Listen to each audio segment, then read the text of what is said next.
Here we are, and welcome to another episode of the Friday Night Movie Podcast. As we begin our march to South by Southwest, you're going to hear a lot from Becky and me, so we're bringing in some reinforcements to give people some episodes that I guarantee will be favorites of the year. Because with us today, we have Katie Jones, Friday Night Movie's official reality TV correspondent. Always gets so many messages after your episodes because there are a lot of people who like reality TV, and Katie approaches it with the mind of a PhD / talk show host. Thank you. I am delighted to be here. I am also delighted that I want to, expand the people we bring in to talk about reality TV. And I am also delighted I have brought with me today Amy Redl, who, as we go deep on reality TV, will be a resource for me, as she and I have been really kind of going into the doldrums of some of the most relevant reality TV of our time. Yeah, Amy's going to be Katie's Ed McMahon today and her phone a friend. I'm honored to be here and can't think of a more pressing topic that we should be discussing. Correct. All right. But to kick things off, because Katie's been here a few times, we're going to approach the reality TV in a little bit of a different way, because we really want to get to know Katie better today. And we've been doing this year on the show, we've been doing 5 questions that have been scientifically devised to get to know if someone is pop culturally compatible with you. And we've been tweaking them each time because we really want to make sure we're doing this scientifically. And so we're going to do 5 questions with Katie, and we're going to do movie questions, but we're also going to spice them up with some reality TV so Amy can help Katie if she needs to. All right, Katie, you ready? I am so ready. All right, Katie, what movie characters would you want to befriend? Okay. And I already need to phone a friend, because what I'm going to do is describe to you the type of person that I love. And then I'm going to give you one example. But I know that there are so many other examples that people will probably think of as well. So I'm going to give you my example, and then I'm going to ask Amy and Shai who else like this calls to you. So for me, I love people who just completely own their truth. And it could be completely different than something you believe, but they are completely brutal and straightforward about this is what I believe and this is why I believe it, and they're unapologetic. And I love those people. And so when I think of Janine Garofalo in Reality Bites, when she is sitting there with Winona Ryder, and Winona Ryder's on the couch talking to her psychic, and Janine Garofalo is you're living in the bell jar. I'm that's the type of friend I need. So that's what immediately comes to me, but I'm sure there's so many other characters that are like that are just so fervently this is Cody from Sister Wives, right? This is what I believe, right? Yes, Cody is a fervent believer in many strange things. Yes. But he believes them. Yes, he believes his haircut is a good idea. Wait. Okay, I'm gonna need a little breakdown here. I have no idea what a Cody sister wife is. Is Cody a husband on Sister Wives? Yes, he is the husband, and he's chosen a little bit of a longer haircut with curls, but he uses it to obfuscate what's happening up top. Obfuscate. Well done. What was he obfuscating? His face? He actually, if you look at him from above, he actually does have a bald spot in the middle of his hair pieces, but it's actual hair. This is all to say, Cody believes in polygamy. He believes he's right about COVID. He is unapologetic in how, to me, he is bananas. But but I will watch him time and time again because I'm fascinated by him, truly fascinated. So here's one that I'm confident neither of you have ever seen, and this is a little bit of a deep cut, but this is this would rotate into my own Desert Island movies. It's called Pirate Radio, The Boat That Rocked. Of course I know that. No, I don't know that. So Pirate Radio, The Boat That Rocked, I think it has Love Actually vibes, so I think maybe that was the director who made it. It takes place in the 60s when something to do with British broadcasting rules, rock and roll radio was seen as obscene, and the radio stations were boats that boated out into international waters, and they would broadcast rock and roll, and like kids would stay under their covers at night listening to it. And there's this group of crazy misfits on this boat, and it's about the rise and fall of this boat. It's amazing. Philip Seymour Hoffman. I just have to interrupt, and I also want to recommend then Below Deck from that, because that's the reality version of what you are describing on Bravo. So, and Below Deck Med. Okay. Wait, is that just like the nurses on the Below Deck? No. Mediterranean Sea. Okay, so there's a number of Below Decks. There's a Captain Sandy version. There's a number, but evidently Kathleen will tell you Below Deck Med is the reality version of what you're describing. So. Okay, so in fact, I'm really interested in who on Below Deck Med this would be. Philip Seymour Hoffman, amongst these British disc jockeys, of which each one represents sort of a different genre, subgenre of rock or different style. Philip Seymour Hoffman plays the like dedicated, passionate monologuer about why rock and roll is so incredible. And he is the star DJ amongst the group, and he has the most amazing belief in what rock and roll does for people in society. And that, to me, is a character where his conviction is such that he is willing to go down with the ship for his ideas. Yes, absolutely. So who in the Below Deck world is like that? Who in the Below Deck universe is that? I'm not sure. No, because... Is there anyone willing to go down with the ship, Amy? Oh, well, Captain Lee would go down with the ship, of course. But does Captain Lee believe in anything fervently? He does take his captainship very seriously and will fire people who do not. I mean, I would argue all the captains would go down with the ship. I think that's probably a characteristic of a good captain. But what about that sexy one on... with the sail. I want a T-shirt. I want a T-shirt that just says, "What about that sexy one?" Amy Redl, February 2023. Okay, so I know who you're talking about, but I don't remember his name. He was on What Happens Live not that long ago. Okay. All right, next question. Yeah. Well, I actually kind of want to know, which reality TV person would you want to befriend? Because I've yet to, maybe some of the chefs on Top Chef I would want to hang out with. CJ always seemed kind of cool.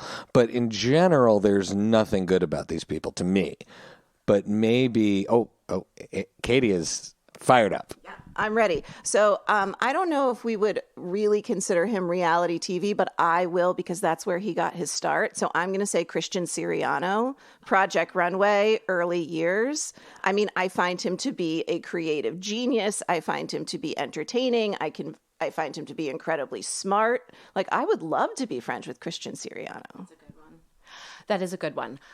Because we were in the Below Deck mode, I was thinking Marco, the chef on Below Deck, who is a fantastic chef, very able to roll with all of the crazy punches that people put in front of him. I both love to eat, find him to be sexy, and would love to spend time with Marco. Check. I love Amy's sexiness criteria. Doesn't take much. Okay. So, all right. So, people have gotten to know you over the years through our show, Katie. Sophisticated, academically rooted in your arguments about the social value of reality TV. Facts. That being said, what would surprise people about your movie taste? Is there a movie that people would be very surprised that Katie Jones would be into? Like, for me, I guess no one's surprised anymore how much I love cats, because they know how much I love cats. Yeah. But that's something most people are just surprised anyone loves. Yeah. So I've discussed this with some people, but I think this will be my first public declaration. Early messed up Robert Downey Jr. movies. Oh. Yeah. So there is a terrible one that's called like Remember When or something like that. And he basically like it starts in like the 50s and he's madly in love with his wife and like he dies before his time and then his soul gets reincarnated in like the boyfriend of his daughter or something like that. It is crazy, but I am charmed. There's also another one where, again, like he's followed by spirits. And it's just... Oh, Heart and Soul. Heart and Soul. I love that movie. Like early Robert Downey Jr. I'm in. That's like that's post Brat Pack era Robert Downey Jr. You're talking. So I feel like the peak of that is Chaplin. Have you ever seen Chaplin? No, because that seems like a quality movie. It's a quality movie, but I'm pretty sure that's the peak drug haze era. It's just he was Oscar nominated. That's an amazing movie. I just highly recommend it. But you're right. It is not Heart and Soul, him dancing with spirits. That's what I'm saying. Like anything of substance, I'm like, I still haven't seen Shawshank. Like, I mean, like there are just so many. You know he's not in Shawshank Redemption. I do, but it is a substantive movie that I have not seen, so we can add Chaplin to the list. I'm taking notes of what movies we should watch later as a group. Amy and I will be watching Below Deck Med, so won't be there. Is there a reality TV show that would surprise people? Because at this point, you have given me ones that I've never even heard of, so all of them surprise me. But is there a reality TV show that like, knowing your Vanderpumpian taste, and be ready with this one, Amy, too, because... Well, this is why I brought Amy in, because one of the things that has deepened our relationship has been our love of TLC's Sister Wives, which follows a polygamist family. Right, and you're not exactly what I would say a wilting feminist, right? But there is this whole thing about polygamy being a feminist movement. And again, like part of what, and I've said this at your podcast before, part of what draws me to reality TV is like, there are just some things I could never imagine my life like. I could never imagine myself making a polygamist choice. So watching them and their logic and how this all works, I mean, Amy and I talk about this all the time. We're like, talk about the money. Like, how does this money work? Like, it just fascinates me. So that's probably what I would say. People would be surprised that I am here for a TLC, because otherwise I don't mess with TLC. It's too sad. TLC, by the way, once stood for the Learning Channel. That's what the TLC stood for originally. And they're learning about polygamy. All right, Amy, what would surprise people? I mean, no one knows you on the podcast yet, so they're just going to be surprised no matter what. Or maybe introduce us a little bit to your personality and then tell us why we should be surprised. Oh. Well, I'm a mom. I'm a lobbyist. I'm a Pittsburgher. You're a riot on the dance floor. Love going to any kind of like dancing music situation with you. And Dave, your husband.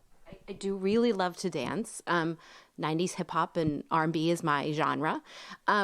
For me, I have a deep cut. My favorite reality show is Four Weddings. I don't know if we've talked about this. I think so. Also on TLC. Yes. Because it combines most of my favorite things when I want to be entertained. First of which is weddings. I'll watch anything wedding related. Say Yes to the Dress. Say Yes to the Dress UK, Atlanta. These are all things I'm willing to spend time and energy on.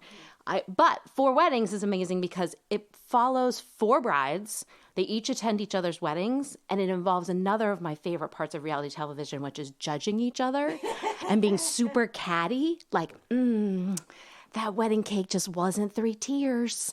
I don't know. And then it's like, it's just the best. And then somebody's grandpa pulls somebody onto the dance floor and there's glow sticks. And it's really one of my favorite things. And then they rank each other at the end and somebody wins a magical honeymoon, mostly to like Puerto Rico. What prevents them from voting for themselves? Oh, a very good question, Shai. And they discuss this in the show. There is a rank order system, and you first rank, and then you give scores, and there's some way they work it out so you can't just carpetbag yourself. And then I have to just tie this back then to my academic political beliefs. So rank voting, like we should have in the United States for our democracy. But anyway, that's not the purpose of this show. But anyway. In case you were misled that Katie's a polygamist who believes in the subjugation of people. All right. We're on vacation now as a group, but maybe we'll be heading on vacation and, there'll be some sort of untoward accident. You'll end up on a desert island for a while, just you and a beach ball. And you're going to have to take 3 movies with you. What 3 movies are you taking with you, Katie? So I'm going to divide these into categories because they're the categories of movies I like. The first is documentaries. I love documentaries. So the first one I would take in the documentary category is The Life and Times of Molly Ivins, who follows a Democratic journalist from the 80s and 90s, but she was like born and raised in Texas, and she became just basically like this zeitgeist of a particular movement, and she became an expert in George W. Bush and basically tearing him down. And it's just, she's wonderful. It's a great documentary. So your first category of movies is just a book. It's a documentary about a dynamic woman in Texas. You know, again, I mean, it probably goes back to the people I would be friends with, right? Like, she believes in her democratic principles. She believes and loves Texas. And I am fascinated by how those two things come together. So I would say Life and Times of Molly Ivins. Then I have to pick 2 of just like my classics, like all-time favorites. So When Harry Met Sally's coming with me. Like, that's one of my top 2 favorite movies. So one of my biggest questions is about that movie as I've revisited it, other than the fact that it really challenges the premise that like men and women can be platonic friends, which aggravates me as someone who has a lot of female friends. But Billy Crystal is like 20 years younger than us, his character in that movie. Aren't they just graduating college or something like that? Yeah, it follows them over an arc. It starts when they just graduated college, but then it follows them like 5 years, 10 years, like, and I think they finally become friends like after they've graduated, like 10 or 12 years after they graduated is the majority of the movie. But has Billy Crystal, like, I can never imagine Billy Crystal like in his 20s. It just doesn't You know, it never bothered me. He's just always been a 40-year-old man. I mean, he's still he's still the City Slickers' dad. I mean, he's one of the greatest, but he's still... I got one more movie, though. I got one more. I got 3 on Own Island. Oh, yeah. So then my last one is going to have to be Top Gun Maverick, because it's just a great movie. It's just a great, great, great, great movie. It is a great movie, and I know, even though Amy says she doesn't see movies, I saw this with her in the theater. Amy, I'm going to wrap some of the other questions into this. In Top Gun Maverick, which Top Gun Maverick character would you want to befriend? Well, Maverick, obviously. I mean, or the hot guy on the beach. Rooster. They're all hot. The one who dances, the one who does the little jiggle dance, not the one with the mustache. No, not the mustache. Hangman, the bad guy? He's not a bad guy. No, not him. Maybe it is the one who dances on the beach. Yes. Is that that's the up and coming? Yes, him. The other main character of the movie. Maverick, but definitely Maverick. Okay. Yeah. I would definitely want to be Rooster's friend or Phoenix. Monica Barbaro was pretty awesome in that movie. I like Bob. You need like a solid, like, navigator. Bob. So. Okay. On this desert island, I would never think to subject you to only watching movies. So what reality TV shows are you bringing with you? One, and I'm going to be hard on you all because you watch, I don't want like Say Yes to the Dress to contain the entire Say Yes to the Dress over no Say Yes to the Dress. Like if you say yes to the dress, you can't include Say Yes to the Dress Hoboken. Okay? Got to pick one show. Say Yes to the Dress Poughkeepsie. So I would first take like early Real World, like anything before Las Vegas. Las Vegas is when it really started for me going downhill. So I would say early Real World, and I would say probably season like 1 or 2 of Road Rules. Oh, Remember with Kit and Mark, like again, when they were actually going to like true Americana and like touring, like that was just, again, like who knew there was a giant strawberry in the middle of Idaho or whatever, but like that's something you learned on that show. So I would probably say those 2. And then, I don't know. I have to think of the third. I mean, I'm sure it's something from the Bravo universe. I'm sure. But whether it's a Housewives or whether it's a Vanderpump, I have to think about that a little bit more. There's also the maker genre, right? Like the Top Chefs, the Project Runways. I really enjoy those too. I mean, it's amazing. I don't feel like I'm not all that creative, particularly with the fashion piece of the world. And so kind of seeing people make things is always entertaining for me too. I mean, mine again would be Four Weddings, Sure. Top Chef, and then probably something from Bravo too, but I'd have to think about which one. No, there's so much to choose from. Like 90 Day Fiancé is a little too out there for me. I try it a lot, but they're pretty out there. Is that the human trafficking one? Yes, it's sad. I find it sad. Yeah. All right. Those are good. Those are good answers. All right. That's actually what we're going to do tonight, Shai. Oh my God. Forget about your substantive movies. We're going deep on Say Yes to the Dress, Lexington. All right. The signature game of Friday Night Movie is buy, rent, meh. I will give you 3 things. You may assign only one value to each of these. So if I were to say buy, rent, meh, chocolate, vanilla, strawberry, you'd have to say, in my case, I would buy strawberry, rent chocolate, meh, vanilla. Now, meh doesn't have to be one of dismissiveness. It could be one of indifference. It could be one of lack of knowledge. It's not, because this is not meant to just drag something. Buy and rent are like one I like more than the other, and then meh, the key is to explain it. Okay, so the first 2 are almost always the same in the buy, rent, meh of the 5 questions. These are very scientific. The third one we adapt for the person. So, buy, rent, meh. Cats, as we mentioned, I love it. A non-musical movie version, like a straightforward narrative movie. Okay? Avatar, the one with the blue people, entirely musical version. Still 3D and everything, but entirely musical. Third, Vanderpump Rules made as a Disney animated feature. Like in the style of The Little Mermaid. Buy. I buy that. I buy that every time. So the Cats is really random to think of it as a non-musical. So then I'm going to have to give that the meh, because I just can't even wrap my mind around that. So then the Avatar would have to be the rent. Okay, very cool. Amy's face is like amazing. I almost want to just take a picture of the look on your face, and that should be the picture for this episode of just shock. Okay, buy, rent, meh, non-musical, straightforward narrative Cats. Musical, Avatar with blue people. Disney animated Vanderpump Rules. Yeah, I'm going to buy the Vanderpump Rules, obviously. I'm super interested in how the Disney animators make up Botox faces and fake boobs.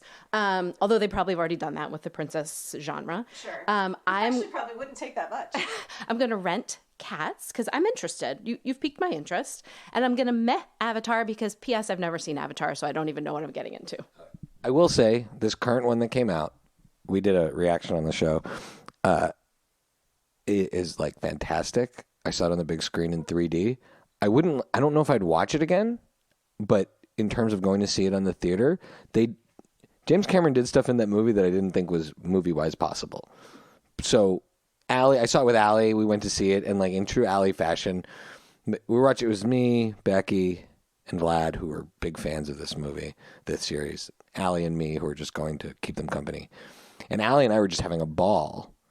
And I mean, if you quiz Allie on what happened in the movie, she's like, I don't know, there were some whales and some people running from whales. But it was amazing. All right. Pretty long, though, right?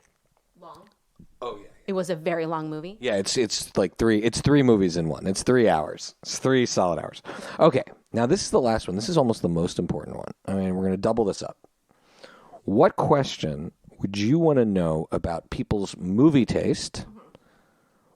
And separate, what question would you want to know about people's reality TV taste to know their compatibility with you, right? So like if you were to add the 5th question, so the 5th question is essentially what would your question be? Yeah. And then we can dive into that question. Yeah. Well, I mean, for the reality TV, my personal filter is always like, are you a Bachelor person or a Real Housewives person? Because that is truly where the tree splits. And so, and obviously I'm a housewives person. Like, I just can't do the Bachelor thing. So that would probably be my, like, that's my question for reality TV. Are you a Bachelor person or are you a reality TV person? Is the question here dating show versus human relationships, or is it very specifically Bachelor or Housewives? I mean, Bachelor and Housewives are really emblematic of so many other layers, right?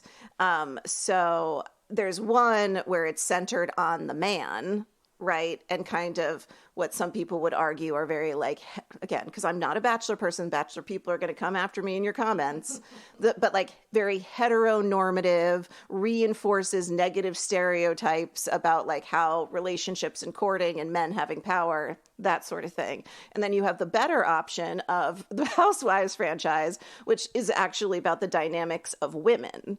And how they relate to one another, particularly older women that you don't see a lot on TV. So, But they're trying to look like younger women. that's true. That's true. Body autonomy, people. Body autonomy. That's all I got to say. All right. So, But to answer the first one about the movie, my favorite question to ask anyone whenever I meet them is, what advice would you go back and give your younger self? I love that question just as a human. what does that have to do with the movie? So, like, as you think of your movies, right? Like, and everything you know now about the various genres of horror and mystery and romance or whatever, like, what would you go back and like wish you watched more of? This is very deep for me that you've mentioned this because the level in which I had terror of horror movies, like deep terror, like I saw the Thriller video in 1984 when I was at Anton Orland's house in his basement in like a well-lit afternoon. And when Michael Jackson goes, "Get away," like that's it, nightmares for 10 straight years. And in the old VHS video stores, the horror movies would always be by the checkout. And my parents literally went to our video store and was like, "You need to move those because my son's afraid to rent the movies." Because I'd have to walk by all the Freddy Krueger and just the looks in those faces. Now I still can't watch those particular movies, but my appetite for horror and my enjoyment of the special effects and all those things, especially horror comedy, has really, really grown. And I wish... I think it would change who I am, so I don't want to change who I am, but I do wish, like, there were a bunch of sleepovers where I just like faked a stomach ache because the kid had like a Hellraiser poster, and I was like, "Nope, this is over." I wish I could go back and make myself less scared of those things. How about you, Amy?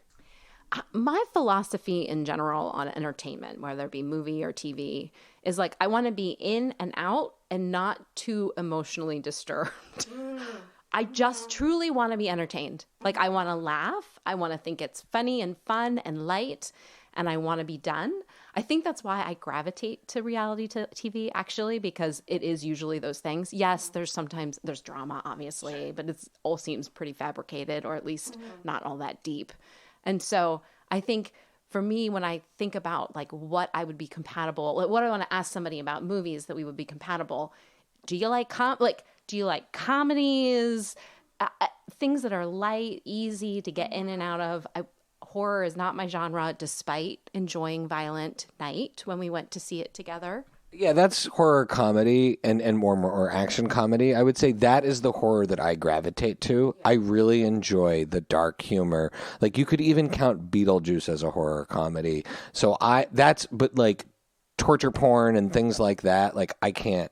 I've watched some of that, but it does not, like, that's very upsetting to me. I would just like it noted that I was also invited to Violent Night, and I decided to not go based on all of the principles. And similarly, the things I like in movies, I'm like, this literally sounds like it has nothing for me. Happy birthday, Shai. I'm going to a bookstore and buying myself dinner.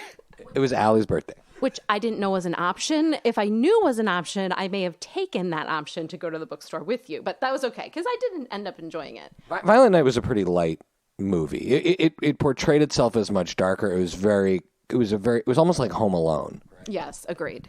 But my husband likes sci-fi. He likes kind of thoughtful thrillers. All that to me is just too much thinking and too much like emotional involvement in what I want to spend my entertainment time doing. Your husband and I have very compatible pop culture taste, as does Katie, husband, and I as well. Okay, so Amy, do you have a question that you would ask people? Oh no, you ask the people, do you like comedies and all that?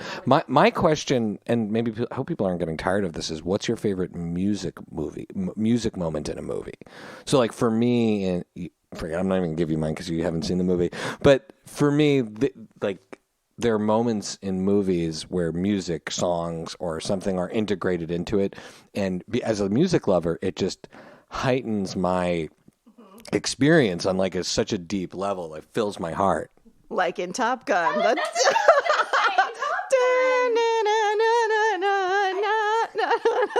your heart gets going, and yeah, I mean that's the one that comes to mind immediately. Oh my gosh, and like the helicopter is like the wings are going out, and like, oh, I'm here for it. Well, that's a great. Top Gun is a great music moment movie, and they had Kenny Loggins is playing in The Boys in the volleyball scene, and then they have the One Republic song, which I remember I saw Top Gun 3 times in the theater, but after that has become an enduring thing in our family, is to just watch that scene and the music, everything. That is music movie at perfection. I have another deep cut. Well, relatively deep cut. The end of Working Girl with Melanie Griffith when she like puts her, like feet up on the desk and she's calling like all of her former executive assistants people and from the corner office and being like, you'll never guess, where I am. And then it's the Carly Simon, Let the River Run. Oh yeah. Let the River Run. That's a big, great music moment because it begins the movie and it ends the movie. Huge. That's I love that movie, by the way. Can we watch that tonight? That movie is amazing. Allie and I watched that movie on our honeymoon. I mean, I'd seen it. I saw it when I was probably way too young because my parents let me watch whatever. That movie is amazing. So this is actually how I would answer my question about like, what do you wish you would like go back and watch your younger self? There are certain things that I feel like I watched at the wrong point in time. So I was constantly, we've talked about this, like Reality Bites. Like I watched it and I was like, what's the big deal? I watched it 10 years later. I'm like, this is amazing. Same thing with Office Space. Like I remember people being like, oh my gosh, in college, like this is hysterical. And I was like, this like hurts my eyes. I spent like 2 years in corporate America and I laughed like no other. And so I wish I had told myself, like, you don't have to watch everything when it's popular. You could watch it when you're ready to watch it. Oh, it's important, I think, to watch things when you're ready to watch it. I call those, like, I have a deeper life thing about them. It's called a Darth Vader moment. And I call it a Darth Vader moment. Do you know who Darth Vader is? Yeah. Okay. All right. I have an 11-year-old. Okay, so Darth Vader, most people grew up knowing Darth Vader is, spoiler alert, Luke Skywalker's father. But in the 90s, when the movies came out, I had friends who had never seen the movies before go see it in the theater when the 90s, when they were rehashing the movies in the theater. And like there were a couple of people I know who didn't know, and it blew their mind. Whereas like I don't remember not knowing that. So for me, the idea that you can see something that everyone seems to know for the first time, like you can't get that back. So one I really like to think about is I saw Casablanca when I was like 35 or something like that. And I just was, first of all, I didn't realize how many things we just say in our life are from that movie. But I just was walking around for a week afterwards being like, have anyone seen this movie Casablanca? It's amazing. And then I just have to bring that back because that is also discussed in When Harry Met Sally. So I just have to really bring that back. It's a central conversation that they have. So yeah, to me, that's the Darth Vader moment. So there's a lot of, I'm with you on that. This is a movie, there's a movie that I saw when I was way too young. Saw it in the theater when my parents were on a trip with our babysitter, Cheryl, who had this mean cat, Devlin, and she would let Devlin on the furniture, but not the kids. And was it Adventures in Babysitting? It wasn't Adventures in Babysitting. It had already been out. This was like 88 or 89. And it's Parenthood with Steve Martin. And as this was marketed as a Steve Martin family comedy. It is not. But that's a movie I've watched every 5 to 10 years. And every time I watch it, it shows me another layer of life. Wherever I am in life, that movie speaks to me a different way. And I haven't watched it in this of having like 10, 11-year-olds, but like that movie is so Ron Howard, like at his best, so deeply insightful. There's so many characters that you can connect to at different times. I can't recommend that movie enough. And I can't, and that is like, not only do you rewatch it, like you rewatch it, and then next time you have a life milestone, you rewatch it again because you're going to have a new perspective. Have you ever seen it? No. It's very funny. It is emotional, but it's very, very funny. It's such a beautiful movie. Let me pitch the cat. Steve Martin, Rick Moranis, Mary Steenburgen, Jason Robards. I feel like I'm naming people. You're like 1 out of 4. You reckon? Diane Wiest. No. Okay. She won She won 2 Oscars. Anyways. All right. Great. And wait, can we come back to this Bachelor thing for just one more second? Sure. Okay, so when I was in college, was pre-reality TV, current era reality TV. It was early 2000s, late 90s, and the dating shows Eliminate, Fifth Wheel, and I think there's one called Shipmates or Shipwrecked, where it was below decks, but they were on a cruise, right? So it was just like a date, but they went on a cruise, and it would always be the same thing.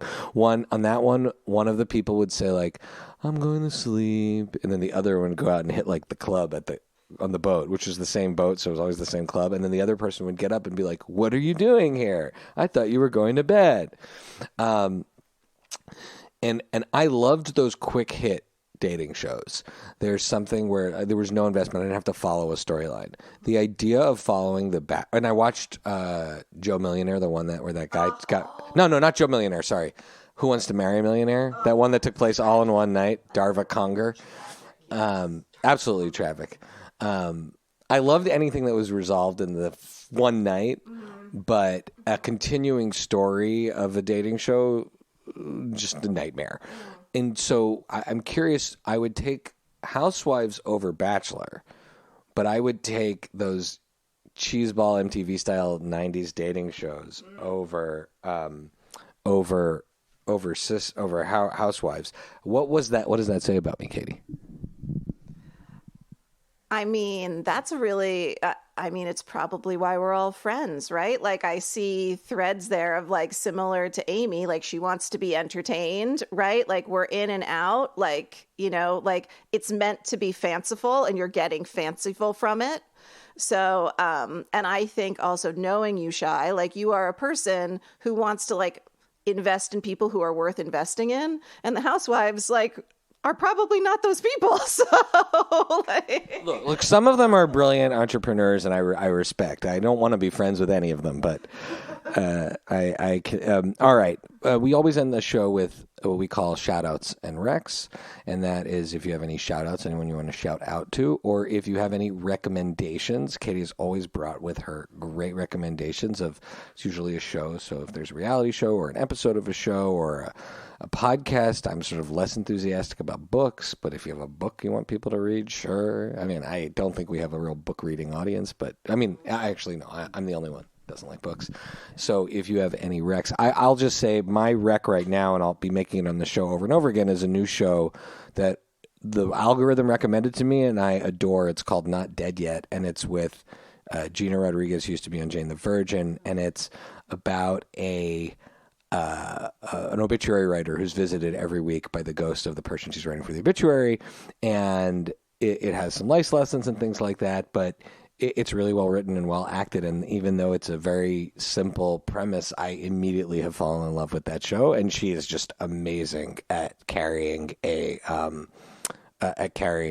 show. It also has Lauren Ash, who is Canadian and was in Superstore. So anyways, I immediately fell in love with that show. So I think people should check that show out. I've now given you much time to come up with your recommendations. Katie. So I will say shout out to Katie Rader, who has recommended to me Perfect Match, which is supposed to be a Love is Blind quasi follow-up where, again, they're like bringing back some Love is Blind people. And she said it's Love is Blind combined with Hunger Games. So I have not watched it myself, but I trust Katie implicitly. So that's what I'll say. And then also I'll just give a shout out to my friend Vanessa Zoltan and her co-host Matt for Harry Potter and the Sacred Text podcast.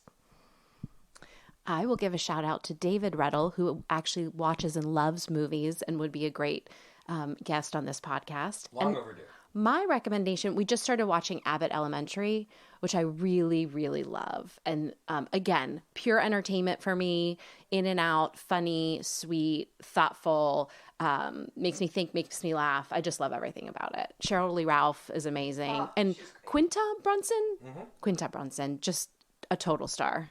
I had a moment. So I had this moment at I got to go to the Emmys. Everyone knows I went to the Emmys this year. And What? You went to the Emmys? yeah, and first of all, that show takes place in Philly, which is awesome. So I felt like I actually thought one of the reasons the Eagles were going to win the Super Bowl was because of just Quinta Brunson existing. That's because I'm like, Abbott Elementary. Everybody loves Abbott Elementary. What show takes place in Kansas City? Like, Abbott Elementary is like this incredible, inspiring show. Quinta Brunson, I didn't get a chance to talk to Quinta Brunson. I've been a fan of Cheryl Lee Ralph since I was like a little kid because she was in The Distinguished Gentleman with Eddie Murphy. So that's another amazing movie that's super underrated. There was this moment where Quinta Brunson and I like locked eyes and thought we recognized each other, and then like smiled, and then like the crowd moves, and then a little bit later, I was like, "Why do I know? I don't know that. I don't know anybody here." And then she's up like accepting awards, and I was like, "Oh yeah," because she doesn't. When she's dressed on the show, she's dressed in like school teacher outfits. Here, she's in like the Cheryl Lee Ralph was different because I've been watching Cheryl Lee Ralph my whole life. So Quinta Brunson and I feel like there was this moment where we thought we were friends. So I believe that Quinta Brunson and I, we could catch an Eagles game together and totally be friends because in this crowd of people, we just assumed we were, I guess. So I think she's so incredible. Well, with that, does anyone want to be followed on social media here? I feel like this is not a follow me on social media crowd. I want to thank my incredible guest, the official reality TV correspondent of the Friday Night Movie Podcast, and now the official reality TV Ed McMahon of the podcast, Katie Jones, Amy Redl. You can follow me at Pancake and the number 4 table on Twitter and Instagram. You can follow my sisters who are off resting their voices for South by Southwest at FNM Sisters on Instagram. You can follow all the Friday Night Movie shenanigans at Friday Night Movie or FridayNightMovie.com. And the theme music is by What Does It Eat? Thank you so much to Katie and Amy. Bye-bye. Bye.